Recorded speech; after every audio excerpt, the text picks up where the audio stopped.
Bismillahirrahmanirrahim.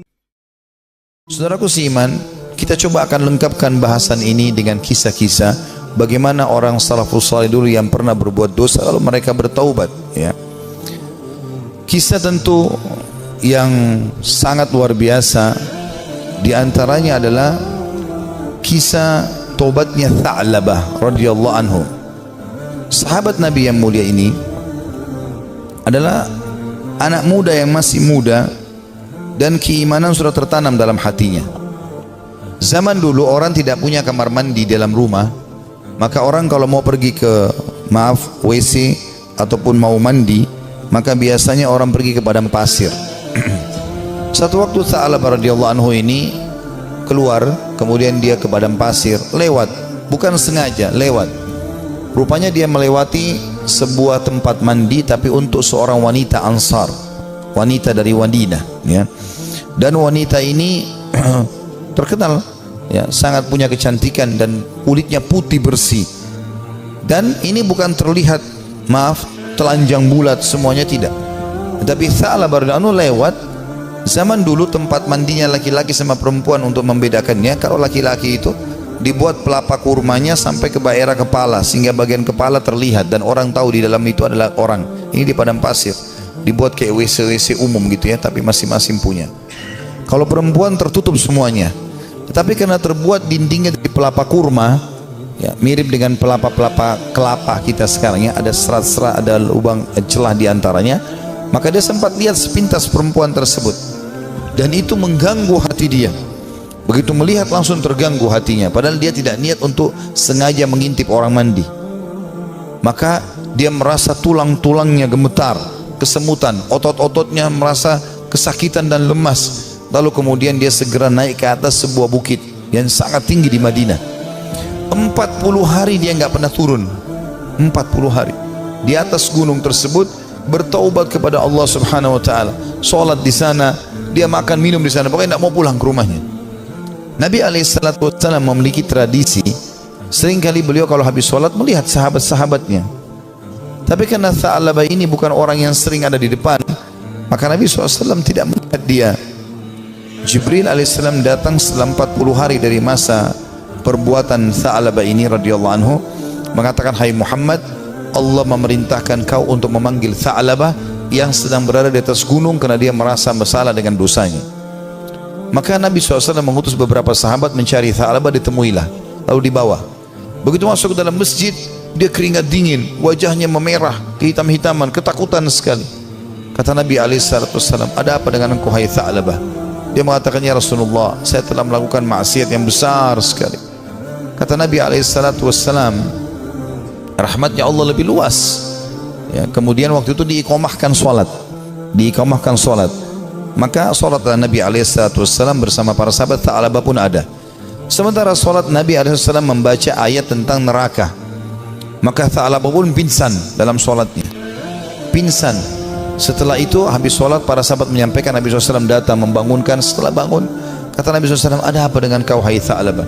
"Ya Rasulullah, saya melakukan dosa yang sangat besar bagi saya. Selama 40 hari saya merasa terus dihantui dengan ketakutan atau diselimuti dengan ketakutan ini. Merasa luar biasa, ya. Masalah saya melihat wanita tidak sengaja yang lagi mandi." Maka dia pun berkata, Nabi SAW mengatakan, "Rahmat Allah luas, mohon ampunlah." Dia mengatakan, "Ya Rasulullah, tapi hati saya masih betul-betul terganggu dengan ini, ya." Maka Nabi SAW setelah mengatakan rahmat Allah luas, pulanglah semua sahabat ke rumah, sampai beritakan Nabi SAW kalau Tha'labah sakit di rumahnya. Maka Nabi SAW datang ke rumahnya, kemudian ingin meletakkan kepala Tha'labah di atas paha Nabi SAW. Tha'labah terus berusaha menjauh radhiyallahu anhu. Kata Nabi SAW, "Kenapa kau jauhkan kepalamu dariku?" Dia mengatakan, "Ya Rasulullah, kepalaku penuh dengan dosa." Ini bayangkan sosok seorang sahabat yang hanya sekedar melihat tidak sengaja wanita, ya, yang sedang mandi, itu pun cuma di celah-celah pelapa-pelapa kurma itu. Maka Nabi SAW mengatakan rahmat Allah luas. "Apa yang kau rasakan hai Tha'labah?" Kata Nabi SAW. Kata Tha'labah, "Ya Rasulullah, semenjak saya lakukan perbuatan tersebut, hatiku rasanya seperti sedang direngut, ya, seperti ditekan dengan sesuatu, tulang-tulangku dan otot-ototku seperti kesemutan semuanya. Aku merasa ketakutan yang luar biasa. Apa harapanmu, kata Nabi SAW? Dia bilang, harapanku agar Allah memaafkan semua dosa-dosaku. Ya, bukan cuma itu saja, aku memaafkan, mohon supaya Allah maafkan semua kesalahanku. Maka Nabi SAW mendapat wahyu dari Jibril AS. Jibril mengatakan, sampaikan kepada Tha'labah, hai Muhammad, kalau Allah sudah memaafkan bukan cuma itu tapi semua dosanya. Maka Nabi SAW mengatakan, hai Tha'labah, terimalah berita gembira, karena sungguhnya Tuhanmu Allah telah memaafkanmu, dan ini Jibril datang menyampaikan wahyu itu. Maka Tha'labah pun bergembira, senyum, kemudian dia bertakbir lalu meninggal dunia. Maka pada saat dia wafat, teman-teman sekalian radhiyallahu anhu, sahabat Nabi yang mulia, saking takutnya dengan Allah sampai mati, meninggal, ajalnya datang. Waktu itu Nabi SAW mengatakan, urus jenazahnya segera, kita kuburkan, dimandikan segala macam, disolati. Habis sholat lagi mau diantar ke kuburan, Nabi SAW jalan sambil jingkrak-jingkrak, ya sedikit beliau jinjitkan kakinya. Kata para sahabat, ya Rasulullah, kenapa anda lakukan itu? Kata Nabi SAW, saya merasa malu dengan para malaikat, dan saya tidak bisa menghitung jumlah mereka yang sedang datang melayat jenazahnya Tha'labah radhiyallahu anhu. Sahabat Nabi yang mulia memberikan pelajaran kepada kita bagaimana mereka bertaubat kepada Allah Subhanahu wa ta'ala. Ada juga kisah yang lain dan kisah ini mirip, seorang tukang jagal hewan, suka menyembelih hewan, dengan juga ada pernah kisah seorang, ya, tukang fitnah. Dua-duanya mirip kisahnya, tapi saya satukan saja. Ini disebutkan oleh para ulama tentang kisah tobatnya orang-orang terdahulu. Dua-duanya ini, tapi di waktu yang berbeda, di tempat yang berbeda, pernah melihat seorang wanita dan dia tertarik dengan wanita tersebut, ya. Hampir setiap hari dia melemparkan godaannya kepada wanita-wanita ini, selalu melemparkan kata-kata rayuan, tatapan mata, apalah, berikan hadiah segala macam, sampai membuat wanita ini tertarik. Tapi wanita ini orang beriman kepada Allah, tidak mau sama sekali, tidak tergoda. Diajak jalan sama-sama tidak mau, diajak ngobrol tidak mau. Satu waktu dia melihat wanita itu sedang jalan jauh, dan jalan jauh ini pergi ke satu tempat yang kelihatannya tidak banyak orang. Maka kedua laki-laki ini di dua kisah yang berbeda, tempat yang berbeda, tapi kasusnya sama, ya, jalan mengikuti perempuan tersebut. Begitu tiba di tempat yang sangat jauh, dia pun langsung menghadang wanita tersebut, mengatakan, saya jauh-jauh mengikuti kamu karena saya sangat menyukaimu, gitu kan. Maka kenapa kau sia-siakan waktu yang berdua ini? Kenapa nggak bersama-sama sekarang? Enak kalau kita mungkin pacaran sekarang, jauh dari orang. Kalau kau takut selama ini dengan orang, sekarang jauh dari orang. Maka wanita tersebut tiba-tiba mengatakan, kalau kau memang mencintaiku, maka kau harus tahu sebenarnya aku lebih mencintaimu. Aku pun sebenarnya suka dengan kamu, tetapi rasa takutku kepada Allah mengalahkan itu semua. Aku tidak ingin justru karena cinta ini kemudian kita terjerumus dalam kemaksiatan dan Allah hukum kita. Maka dengan kalimat itu saja laki-laki ini tersentuh. Lalu dia mengatakan, subhanallah, yang telah memberikan peringatan kepadaku melalui lisanmu. Kau takut kepada Allah dan aku tidak takut kepada Allah. Lalu laki-laki tersebut meninggalkan si perempuan tadi, dan semenjak itu dia bertobat kepada Allah Subhanahu wa ta'ala, tidak mau lagi mengenal kecuali yang halal dari mereka. Seorang salafus saleh yang lain yang luar biasa, dia karena takutnya dengan fitnah wanita, maka dia mengatakan, ya Allah, jadikanlah seluruh wanita yang tidak halal bagiku, ya, tidak ada perbedaan, atau hilangkan syahwatku dari seluruh wanita yang tidak halal bagiku. Maka dia mengatakan, demi Allah, Allah kabulkan doa saya sehingga tidak ada syahwat kecuali pada istri saya saja, pada yang halal, dan tidak ada bedanya antara wanita yang tidak halal bagiku dengan sebuah tembok. Artinya betul-betul mereka ingin menjaga diri dari perbuatan yang salah. Dinukil kisah yang lain, seorang anak muda. Ini kenapa saya sebutkan banyak kisah anak muda, karena memang anak-anak muda yang banyak terjerumus dalam kemaksiatan, karena mereka punya potensi, energi, ya, banyak sekali kesempatan, dan ingin tahu sesuatu itu lebih besar daripada orang yang sudah berumur. Walaupun memang orang berumur pun bisa terjadi, tapi umumnya orang kalau sudah tua khawatir berbuat dosa. Maka ada seorang anak muda selalu berbuat maksiat di zaman Nabi Musa alaihissalam, sibuk dengan dosa-dosa yang dia lakukan. Setiap hari diingatkan, Nabi Musa tidak mau tahu. Sampai masyarakat dari Bani Israel pun sudah merasa ini orang tidak ada lagi solusinya nih. Ini sudah tidak ada solusinya orang ini. Maka mereka mengeluh kepada Musa alaihissalam. Allah pun berfirman kepada Musa melalui Jibril alaihissalam, usir anakmu itu dari negerimu. Tidak boleh lagi ada di sana dia.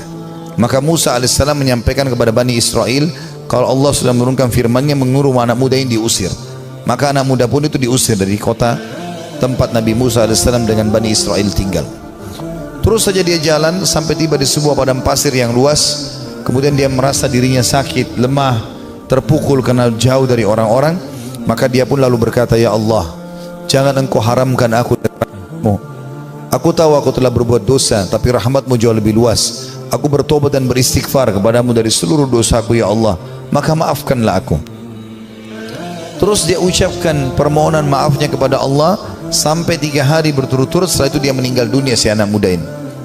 Setelah dia meninggal dunia sendirian di padang pasir itu dengan kondisi menyesali kesalahannya, maka dia pun Musa pun alaihissalam didatangi oleh Jibril. Jibril mengatakan, hai Musa, Tuhanmu Allah memberikan perintah kepadamu agar engkau keluar ke padang pasir ini, dan itu disebutkan cirinya.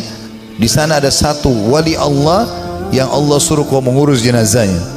Maka Musa alaihissalam pun keluar ke padang pasir yang ditunjukkan. Begitu tiba di sana tidak dilihat kecuali anak muda tadi yang memang dianggap orang ini buruk di tengah-tengah Bani Israel.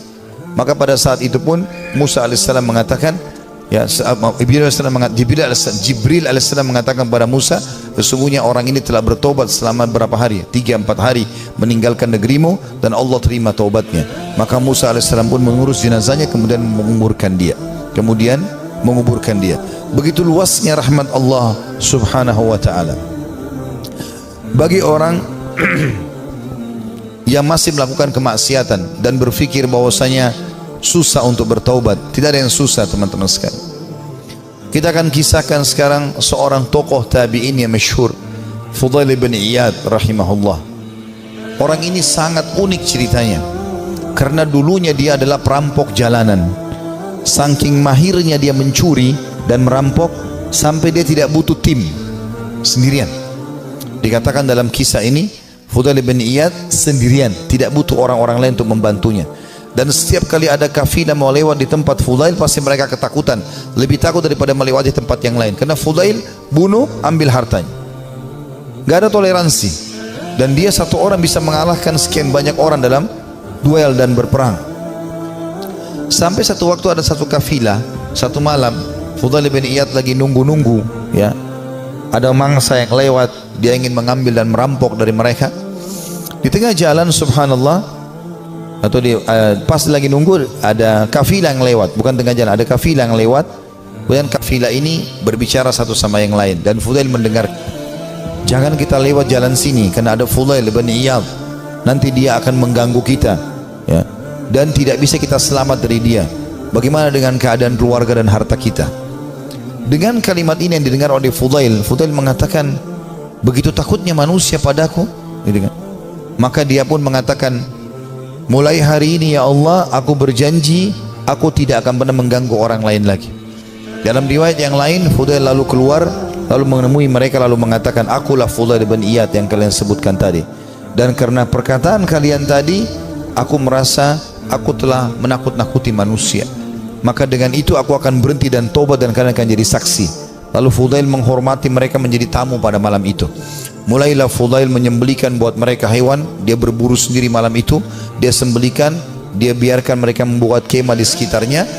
Setelah dia membakar makanan, dia menyiapkan makanan buat mereka.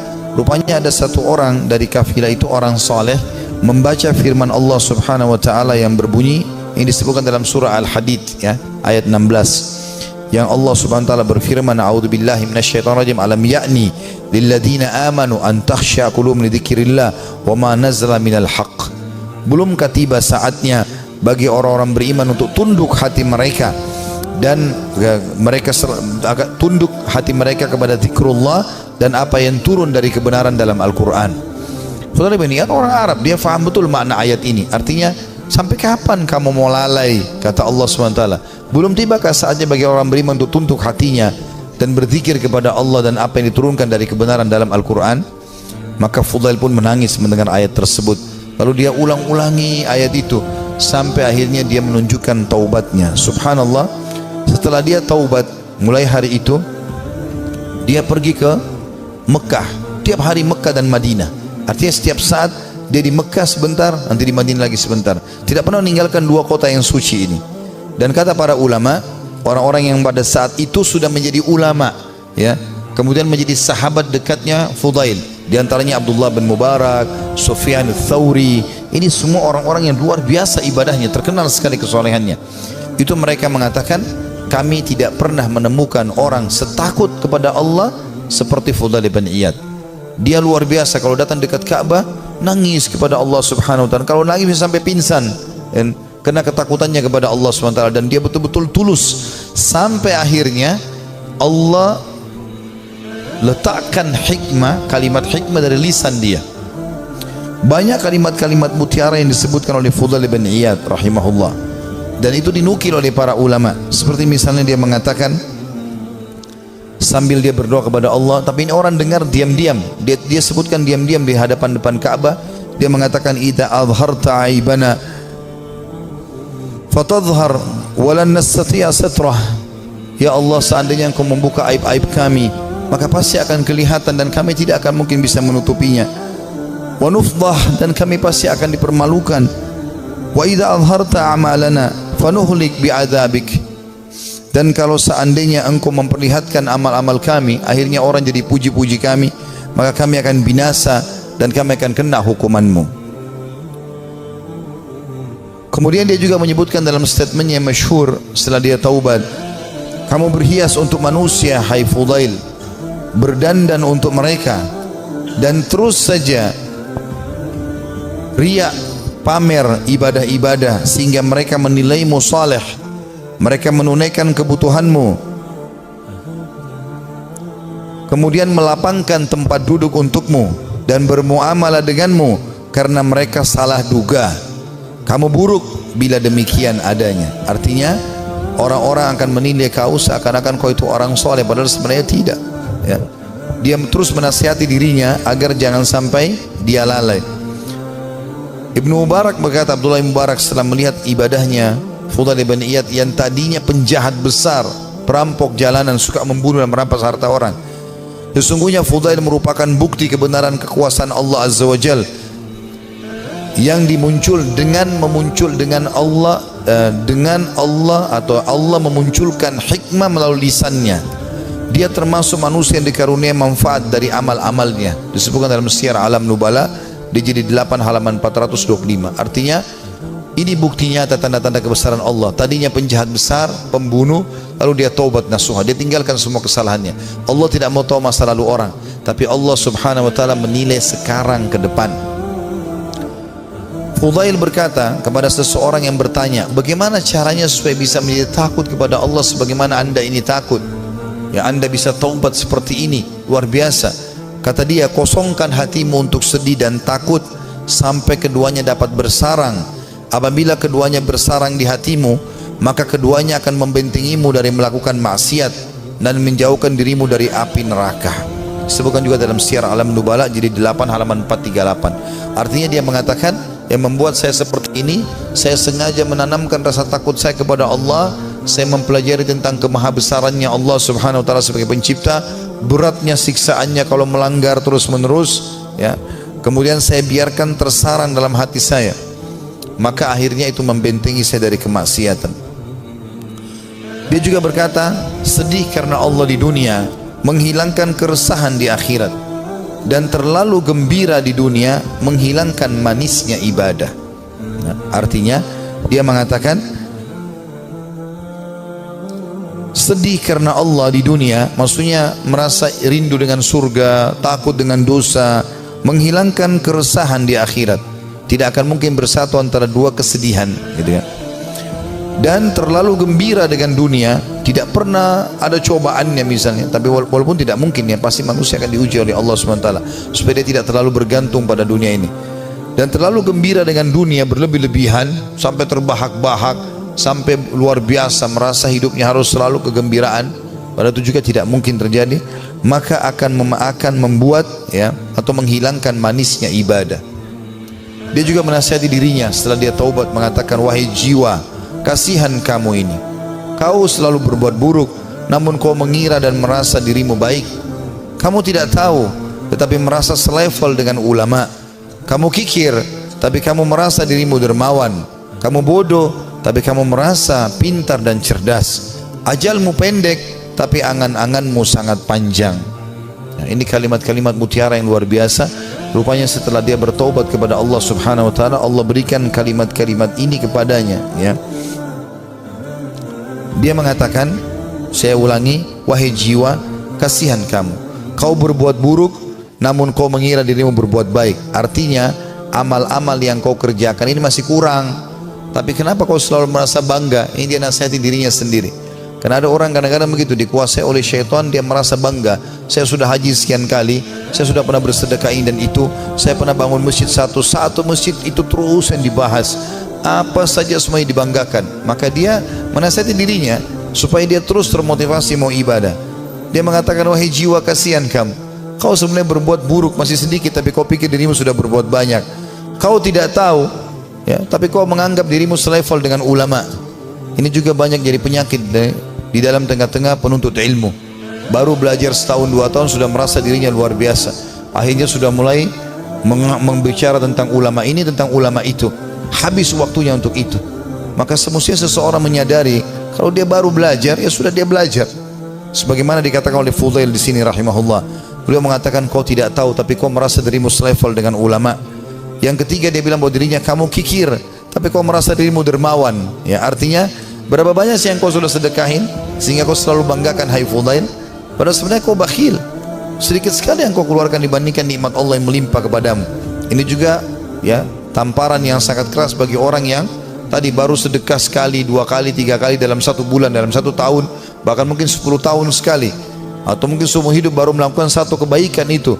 Dari misalnya membangun sebuah masjid atau 1 kegiatan, sudah dibangga-banggakan, ya. Kemudian dia mengatakan yang keempat, kau bodoh tapi merasa dirimu pintar dan cerdas. Ada orang juga ini kena penyakit ini, ya. Begitu dia sudah belajar agama, dia sudah mulai faham sedikit ayat, hadis, maka dia rasa dirinya tidak perlu belajar lagi. Ini keliru. Kita harus menuntut ilmu sampai menjelang meninggal dunia. Dan beliau mengatakan, ajalmu pendek tapi angan-anganmu sangat panjang. Artinya banyak angan-angan yang kau bangun, tapi sebenarnya semuanya itu mengganggu hidupmu. Juga dia berkata, Fudail rahimahullah, manusia paling berdusta adalah mereka yang mengulangi perbuatan dosa yang pernah dilakukannya. Manusia yang paling dusta adalah manusia yang mengulangi apa yang pernah dia lakukan dulu. Manusia yang paling bodoh, jadi kalau dia pernah buat dosa dia ulangi lagi, berarti dia manusia paling dusta. Karena dia sudah tahu salah, tapi kenapa dia lakukan? Lalu dia mengatakan manusia paling bodoh adalah manusia yang memperlihatkan amal kebaikannya. Kalau ada manusia yang model dia paling bodoh, adalah orang yang suka pamer-pamer amalnya. Ya, saya ini lakukan, saya sudah haji sekian kali, saya sudah bangun masjid ini dan itu, saya sudah begini dan begitu. Dia banggakan amalnya. Itu manusia yang paling bodoh, karena hilang semua pahalanya dengan dia riya. Lalu dia mengatakan manusia yang paling dekat dengan Allah, yang paling takut kepadanya. Ini juga statementnya mirip dengan apa yang dikatakan oleh sebagian ulama, yang membuat Umar bin Khattab radhiyallahu anhu yang mendapatkan kemuliaan sabda Nabi SAW, wahai Ibnu Khattab, kalau kau lewat di sebuah lembah, syaitan melihat kau lewat di lembah itu, maka dia akan mencari lembah yang lain karena takut bertemu denganmu. Kata ulama, syaitan takut dengan Umar bin Khattab, padahal Umar enggak melihatnya. Bertemu dengan Umar aja syaitan cari tempat lain. Jadi jangankan menggoda, yani dia bahkan menghindar dari Umar, padahal Umar tidak melihatnya. Karena rasa takutnya Allah SWT kepada Allah, karena rasa takutnya Umar bin Khattab kepada Allah Subhanahu wa taala. Jadi siapa yang takut kepada Allah, Allah akan buat, ya, seluruh makhluk takut kepadanya. Dan siapa yang tunduk kepada Allah, Allah juga tundukkan makhluk kepadanya. Ya, semua itu siapa yang cinta kepada Allah, Allah akan buat makhluk cinta kepadanya, dan seterusnya. Juga kata beliau, manusia tidak akan sempurna sehingga agamanya mampu mengalahkan nafsunya, dan manusia tidak akan binasa sehingga nafsunya mengalahkan agamanya. Ini statement yang mulia. Beliau mengatakan, kalimat ini penting untuk digarisbawahi teman-teman sekalian. Manusia tidak akan sempurna sehingga agamanya mampu mengalahkan nafsunya. Artinya ilmu yang dia pelajari itu menjadi patokan dan pegangan hidupnya, sehingga nafsunya diawasi oleh ilmunya. Karena ilmu agama itu mengawasi kita. Ilmu agama mengawasi kita. Kalau kita belajar agama, ilmu kita sudah halal haramnya Allah seperti bodyguard. Kita mau makan, mau minum, mau mencari pendapatan, mau bergaul, agama akan mengatakan itu boleh atau tidak boleh. Maka orang yang sempurna adalah orang yang justru ilmu agamanya itu bisa mengontrol hawa nafsunya. Dan sebaliknya, orang yang binasa adalah orang yang nafsunya mengalahkan agamanya. Jadi dia pun tahu agama tapi tetap saja dikalahkan oleh agamanya sendiri. Dan ini semua adalah hal mendasar yang perlu digarisbawahi dari nasihat yang mulia. Ini kita bisa, ini sebagian kecil ya, banyak sekali statementnya, hampir semua buku tentang tazkiyatun nafs, ya, pensucian jiwa, tentang zuhud, ya, menginginkan akhirat, gitu kan, daripada dunia, masalah keimanan, ya, masalah penyesalan, itu selalu ada statementnya Fudail bin Iyad. Padahal tadinya dia ini seorang penjahat besar, tapi bagaimana Allah Subhanahu wa taala memberikan kepada dia karunia dengan taubatnya yang luar biasa, nasuha. Allah memberikan kata-kata mutiara dari lisannya. Dia juga mengatakan, Az-Zahabi berkata, ditanya kepada Fudail, apa itu zuhud? Apa itu zuhud? Mendahulukan akhirat dari dunia.